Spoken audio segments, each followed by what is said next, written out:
Welcome to another deep dive. Today we're looking at something I think will really resonate with everyone here at the intersection of media power and history. Yeah, it should be pretty fascinating stuff. We're going to be looking at the work of Ricky Sutton, the author of the Future Media newsletter. Are you familiar with his work at all? Yeah, I've seen some of his stuff. Interesting guy. Yeah, so Sutton has done some really interesting research, drawing some compelling parallels between Napoleon's manipulation of the press way back when and the strategies we see with figures like Donald Trump and even companies like Meta today. Yeah, that's a fascinating comparison for sure. It's a long read, but really thought-provoking. So that's what we're going to be diving into today. The question is, what can history teach us about those who seek to control the free press for power and wealth? I mean, Napoleon, Trump, Zuckerberg, that's quite the lineup. Yeah, it is an eclectic bunch for sure. But there are some definite through lines there in terms of their approach to media. So let's start with Napoleon. You know, he was a master of shaping public perception.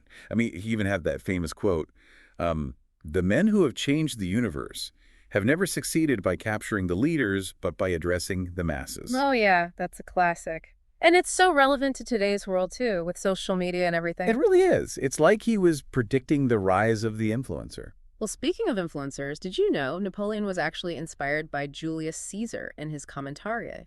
Caesar used that to build his image and influence public opinion. Oh, wow. So Napoleon was taking notes from the OG influencer. Exactly. He saw the power of shaping the narrative, and he used that to his advantage. And Napoleon didn't waste any time. He launched his own military newspaper pretty early in his career. Le Courrier, right? That's the one. He used it to build himself up as this heroic figure, rally his troops, garner political support. Sounds a lot like modern-day political campaigns. Oh, absolutely. And he was really good at it, too. You can see it in his battle reports, full of vivid descriptions emphasizing his tactical genius. Classic propaganda. Absolutely. He knew how to control the narrative around his campaigns. But he didn't stop there, did he? He went all in on controlling the French press. No, he didn't. Licensing requirements, reducing the number of papers, launching his own publications. It was a full-on media domination strategy. He was serious about it. Oh, yeah. And, he poured massive amounts of money into it, billions in today's currency. He understood that controlling the media was essential to achieving his goals. So, okay, that's Napoleon, master manipulator of the press. Right. But how does this connect to Trump and Meta? Well, Sutton argues that there are some really striking similarities between the political landscapes of revolutionary France and modern America. Like what? Well, think about it. Wealth inequality, nationalism, political polarization, all happening amidst these emerging technologies. It's kind of eerie how much it rhymes with history. It's a little scary, honestly. Right. Like we haven't learned from the past. Right. Yeah. And the parallels go beyond just the broader context. Napoleon said, "If I were to give liberty to the press, my power could not last 3 days." Fast forward to today. You've got Trump constantly attacking fake news. Yeah, that fear of a free press seems to be a recurring theme throughout history. Definitely. And there are even similarities in their rhetoric. Both of them champion the common people against this corrupt elite.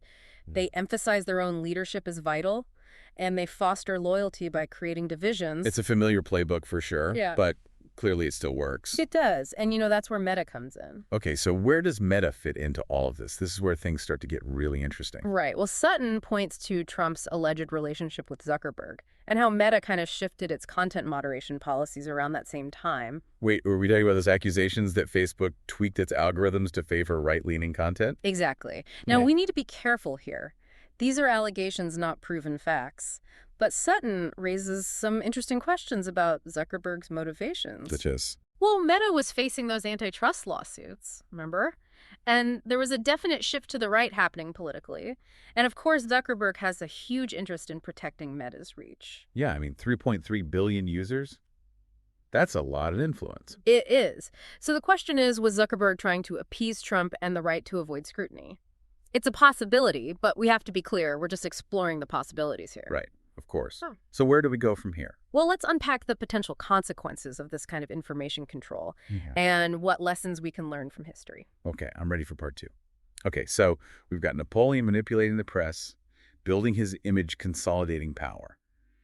And now we're seeing these potential parallels with Trump and Meta in the digital age It's kind of a lot to take in. Yeah, it's heavy stuff for sure. And Sutton's really concerned about the long-term consequences of this kind of information manipulation. Like, what are we talking about here? What's the worst case scenario? I mean, just think about it. Erosion of trust in institutions, Mhm. spread of misinformation, Hmm. and the rise of, what's called demagoguery. Demagoguery. Okay, that's not a word you hear every day. Yeah, it basically means leaders who exploit people's fears and prejudices. To gain power, they rely on emotional appeals, misinformation, instead of, rational This arguments. is like fear-mongering, basically. Exactly. And unfortunately, we've seen a lot of that in recent history. Yeah, it's scary how effective that can be. It is. And, it's even more effective now with the way information is consumed these days. What do you mean? Well, think about social media. Algorithms curate what we see. Personalized feeds create these echo chambers. People are mainly exposed to information that confirms what they already believe. Right. So you're constantly being fed content you already agree with. You never have to confront opposing viewpoints Exactly. And that makes people so much more susceptible to manipulation. because they're not questioning what they're seeing. Right. They're not considering alternative perspectives. They become passive consumers of information. So we're all living in our own little bubbles. Kind of. And those bubbles can be easily manipulated. So where does this all lead? I mean, did Napoleon's grip on the media help him hold on to power forever? Well, no, actually, it backfired in the end. How so? Well, his control-based approach led to a lot of resentment among the French people. The economy struggled under his rule, and his tactics led to resistance, both at home and abroad. So it's like he built his whole empire on a shaky foundation. Exactly. And eventually that foundation crumbled. Okay, so controlling the message can only get you so far. Right.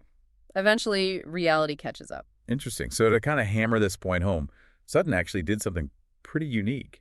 He consulted ChatGPT. Wait, he fed historical data into an AI chatbot. Okay, I have to hear this. Yeah, it sounds kind of crazy, but the results are fascinating.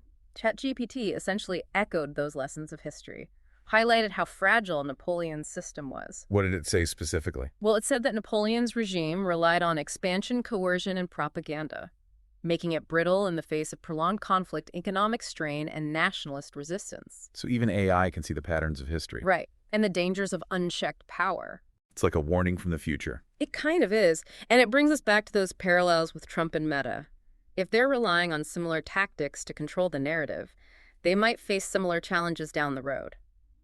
So what can we do? No. What can we as leaders in media, tech, and advertising do to avoid making the same mistakes? That's the million-dollar question, isn't it?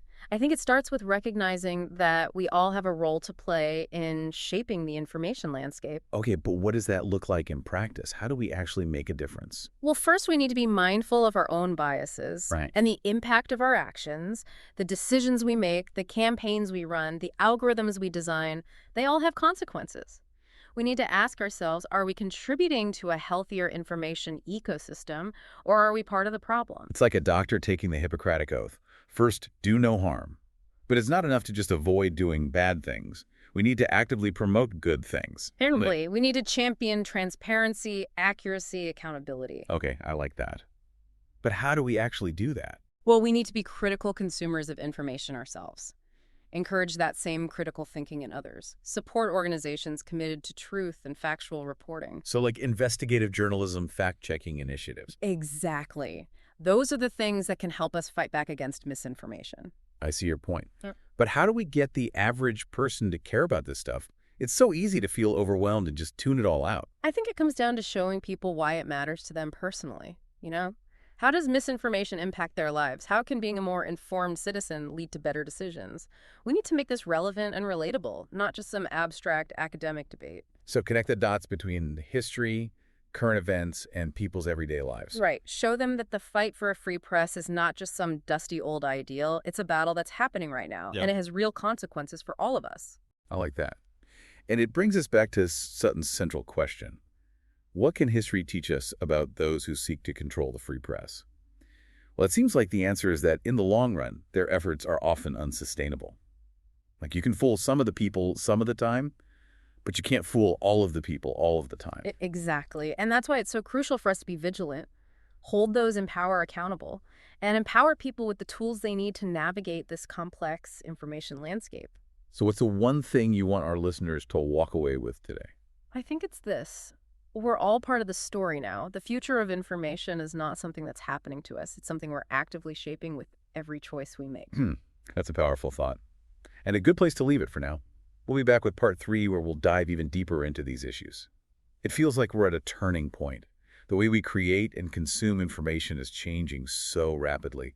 And this research on Napoleon Trump and Meta, it really highlights the risks involved with this whole shift. Yeah, it does. But I also think it's a huge opportunity. We can learn from history, chart a new path. I mean, think about all the tools at our disposal. We can fact check stuff instantly, connect with people across the globe, build communities around shared values. It's pretty amazing when you think about it. But of course, with great power comes great responsibility. Right. How do we make sure these tools are used ethically, for good and not manipulation? That's the big question, isn't it? It starts with being aware of our own actions, you know? Yeah. As leaders in media, tech, and advertising, we have to be ethical stewards of information. So practically speaking, what can we do differently? Transparency is key. Being upfront about our biases, our motivations, where our information comes from. If we're running an ad campaign, let's be clear about who's paying for it, what their agenda might be. So no more hiding behind vague language or misleading stats, basically. Exactly. Honesty with ourselves and our audience. And along with transparency, accuracy is crucial. Let's double check our facts, cite sources, be willing to admit when we're wrong. It's not about being perfect. It's about trying to get it right. Exactly. And then there's accountability. How do we hold people accountable for spreading misinformation? Yeah, that's a tough one. It is. We have to support those independent fact-checking groups, put pressure on social media platforms to do more to stop the spread of misinformation.